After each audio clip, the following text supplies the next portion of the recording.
లక్షలాది శాటిలైట్స్తో అంతరిక్షాన్ని ఆక్రమించాలని చూస్తున్న Elon Musk వ్యూహాలకు ఒక భారతీయ స్టార్టప్ గట్టి షాక్ ఇచ్చింది. ఖరీదైన ఉపగ్రహాలతో పని లేకుండా వాడి పారేసే రాకెట్ వ్యర్థాలనే బంగారంగా మార్చే ప్రణాళిక చేపట్టింది.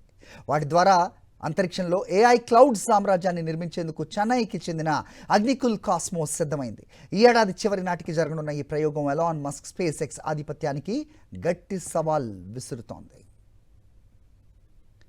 ఏకంగా 10 లక్షల కంప్యూటింగ్ శాటిలైట్స్తో అంతరిక్షంలో సూపర్ కంప్యూటర్ నెట్వర్క్ నిర్మించేందుకు సిద్ధమయ్యారు ఎలాన్ మస్క్.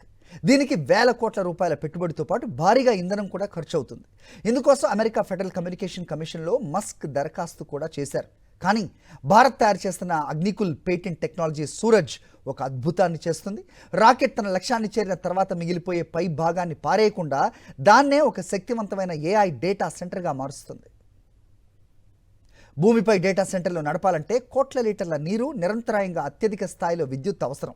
పైగా పవర్ గ్రిడ్ విఫలమైతే ఇక్కడి సెంటర్లు కేవలం 72 గంటలకు మాత్రమే బ్యాకప్తో నడవగలవు. అదే అంతరిక్షంలో అయితే సూర్యుడి నుంచి అంతులేని సౌరశక్తి నిరంతరం లభిస్తుంది.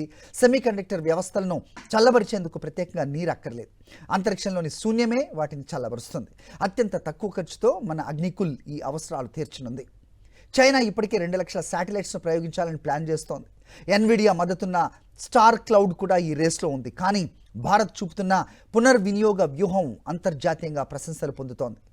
తాజాగా కేంద్ర బడ్జెట్లో ప్రకటించిన ప్రోత్సాహకాలతో 2027 నాటికి భారత్ తన మొదటి అంతరిక్ష ఏఐ సేవలను ప్రపంచానికి అందించనుంది.